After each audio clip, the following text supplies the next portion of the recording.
অন্যদিকে কালিয়াচকের ঘটনায় উদ্বেগ প্রকাশ সুপ্রিম কোর্টের প্রধান বিচারপতির। রাত পর্যন্ত বিষয়টি তদারকি করতে হয়েছে মন্তব্য সুপ্রিম কোর্টের প্রধান বিচারপতি সূর্যকান্তের। সব রাজনৈতিক দলের প্রতিবাদ করা উচিত মন্তব্য বিচারপতি জয়মাল্য বাগচির। দুঃখ প্রকাশ করেছেন আইনজীবী কপিল সিব্বল, মেনকা গুরুস্বামীও। নিরাপত্তার জন্য রাজ্যের উপর নির্ভর করা সঠিক হবে না মন্তব্য কেন্দ্রের সলিসিটর জেনারেলের। আদালতের অধিকারকে চ্যালেঞ্জ করে এই ঘটনা বিচার বিভাগীয় কর্মকর্তাদের ভয় দেখানোর নির্লজ্জ প্রচেষ্টা, বিচার বিভাগীয় কর্মকর্তাদের মনোবল ভেঙে দেওয়ার চেষ্টা, বিচারকদের সরাতে অবহেলা করেছে রাজ্য সরকার মন্তব্য করেছেন প্রধান বিচারপতি। আমরা কথা বলবো, আমাদের সঙ্গে ফোন লাইনে রয়েছে প্রতিনিধি পীযূষ কান্তি নাগ। পীযূষ দা, আদালতের কি পর্যবেক্ষণ কালিয়াচকের এই ঘটনাতে? তোমাকে প্রথমেই জানিয়ে রাখি, কালিয়াচকের ঘটনাকে কেন্দ্র করে সুপ্রিম কোর্ট, সিবিআই বা এনআইএ মতো নিরপেক্ষ তদন্তকারী সংস্থাকে দিয়ে নির্বাচন কমিশনকে তদন্ত করার নির্দেশ জারি করলো। অর্থাৎ গতকাল যে ঘটনা ঘটেছিল, নির্বাচন কমিশনের জুডিশিয়াল অফিসারদেরকে কেন্দ্র করে যে ঘেরাও চলেছিল এবং তাদের বিরুদ্ধে যে বিক্ষোভ এবং তাদের গাড়ির ওপরে আক্রমণের যে ঘটনা ঘটেছে, তা সুপ্রিম কোর্টের নির্দেশে এনআইএ বা সিবিআই কে দিয়ে তদন্ত করাতে হবে।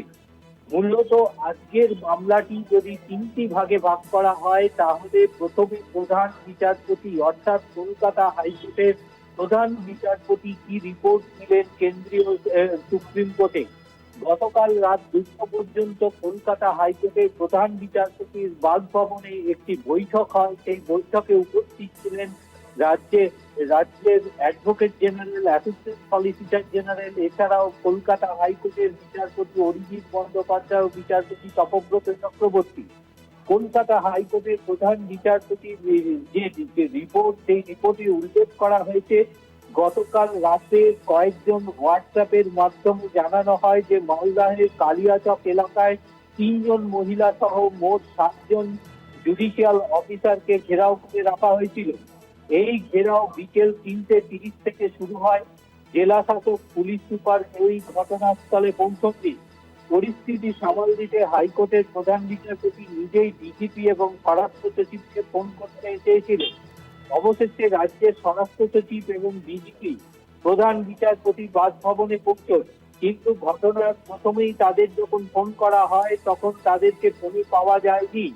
সিনিয়র বিচারপতিরাও তার বাসভবনে পৌঁছন। শেষ পর্যন্ত 12টার পর বিচারকদের মুক্ত করা হয়। মধ্যরাত্রে মুক্ত হওয়ার পর নিজেদের গাড়িতে তারা ফিরেছিলেন। সেই সময় তাদের গাড়ির উপরে পাথর ছোড়া হয়, লাঠি বাঁশ দিয়ে আক্রমণ করা হয়। প্রধান বিচারপতি জেলা বিচারকদের নির্দেশ দেন যাতে তারা নির্ধারিত সময় কাজ সম্পন্ন করা হয় এবং বিচারকরা ইতিবাচক সাড়া দিয়েছেন। এই ঘটনায় বিচারকদের উপরে ভয়ের প্রভাব ফেলবে। চিঠির শেষ অনুচ্ছেদে এই ধরনের মন্তব্য করেছেন কলকাতা হাইকোর্টের প্রধান বিচারপতি। এবং মুখ্য সচিবের সঙ্গে যোগাযোগ করা যায়নি, হোয়াটসঅ্যাপ বার্তাও পাঠানো যায়নি। এই চিঠি পাওয়ার পর, অর্থাৎ কলকাতা হাইকোর্টের প্রধান বিচারপতির এই রিপোর্ট পাওয়ার পর, আজ প্রধান বিচারপতি, সুপ্রিম কোর্টের প্রধান বিচারপতিরা মন্তব্য করেছেন, এই ঘটনায় রাজ্য প্রশাসনের সম্পূর্ণ ব্যর্থতা প্রকাশ করে। মুখ্য সচিব, স্বরাষ্ট্র সচিব, ডিজিপি, এসপির আচরণ অত্যন্ত নিন্দনীয়। এর আগে নির্দেশ দিয়েও সুপ্রিম কোর্ট বলেছিল যে জুডিশিয়াল অফিসারদের উপযুক্ত নিরাপত্তা দিতে হবে। এই ঘটনায় শুধু বিচারকদের ভয় দেখানোর চেষ্টা করা হয়েছে, বরং শুধু তাই নয়, এটা আদালতকেও চ্যালেঞ্জ করা হয়েছে।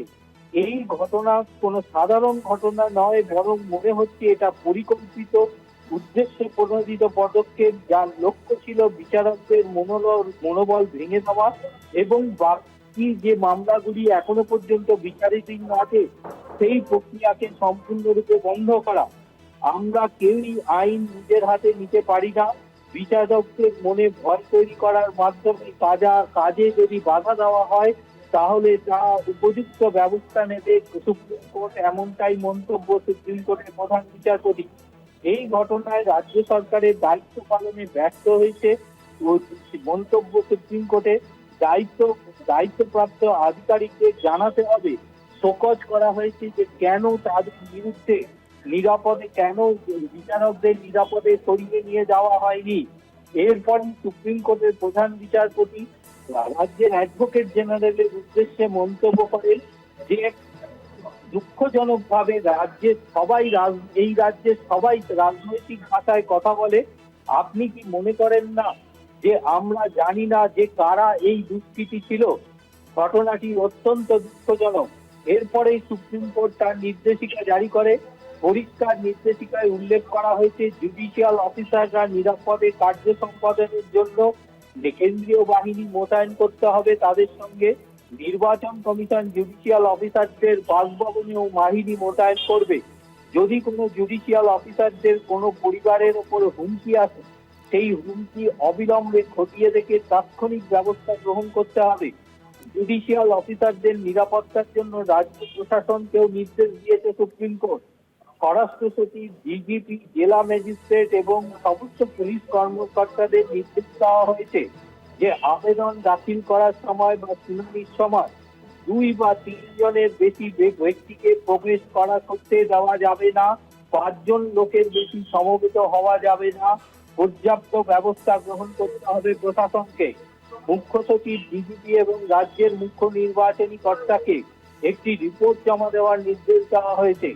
কলকাতা হাইকোর্টের প্রধান বিচারপতির কাছ থেকে যে রিপোর্ট পাওয়া হয়েছে তার প্রেক্ষিতে কেন মুখ্য সচিব, ডিজিপি এবং জেলা ম্যাজিস্ট্রেট এবং এসপিদেরকে বিরুদ্ধে উপযুক্ত কারণ দর্শানোর জন্য নোটিশ জারি করা হবে না, তা তাদের লিখিতভাবে সুপ্রিম কোর্টে জানাতে হবে। এই সমস্ত বিষয়ে 6 এপ্রিল বিকেল 4টের সময় অনলাইনে উপস্থিত থাকার নির্দেশ দেওয়া হয়েছে। অর্থাৎ এই ঘটনার সঙ্গে যে সমস্ত আধিকারিকরা ছিলেন, অর্থাৎ রাজ্যের মুখ্য সচিব, ডিজিপি, জেলা ম্যাজিস্ট্রেট এবং এসপিদেরকে আগামী 6 এপ্রিল যখন এই মামলার শুনানি বিকেল 4টের সময় সুপ্রিম কোর্টে হবে, সেই সময় তাদেরকে উপস্থিত থাকতে হবে। এবং কমিশনকেও সুপ্রিম কোর্টের নির্দেশ যে গতকালের ঘটনায় সিবিআই বা এনআইএ এর মতো স্বাধীন সংস্থার মাধ্যমে তদন্ত করাতে হবে। যে সংস্থা এই ঘটনার তদন্ত করবে তারা সরাসরি সুপ্রিম কোর্টে একটি রিপোর্ট জমা করবে। সেই রিপোর্ট থেকেই আদালত তার পরবর্তী সিদ্ধান্ত গ্রহণ করবে। তোমাকে ধন্যবাদ। আমাদের সঙ্গে ফোন লাইনে রয়েছেন তৃণমূল নেতা জয়প্রকাশ মজুমদার। জয়প্রকাশ দা, কালিয়াচকের যে ঘটনা, সেই ঘটনাতে উদ্বেগ প্রকাশ করেছে সুপ্রিম কোর্ট। মুখ্য সচিব, ডিজিপি, জেলা শাসক, এসএসপি কে শোকজ করেছে সুপ্রিম কোর্ট। আপনার প্রতিক্রিয়া? না, সুপ্রিম কোর্ট তো শোকজ করা উচিত ইলেকশন কমিশনকেও, কারণ এখন বর্তমানে পশ্চিমবঙ্গের প্রশাসন, পুলিশ সমস্ত বদলে দিয়েছেন। নির্বাচন কমিশন তারাই তো সব দেখভাল করছে। আইন শৃঙ্খলার প্রশ্নে তো তারাই সমস্ত দায়িত্ব নিয়েছেন। মমতা বন্দ্যোপাধ্যায় বলে দিয়েছিলেন যে কোনো ঘটনা হলে উত্তর দিতে হবে নির্বাচন কমিশনকে। একদিকে নির্বাচন কমিশন কারণও হচ্ছে এই জনবিস্ফোরণের, জনরোষের, আবার নিরাপত্তা না দেওয়া সেই যে গাফিলতি, সেটাও নির্বাচন কমিশনের। সুতরাং যাবতীয় উত্তর নিতে হবে নির্বাচন কমিশনের কাছ থেকেই।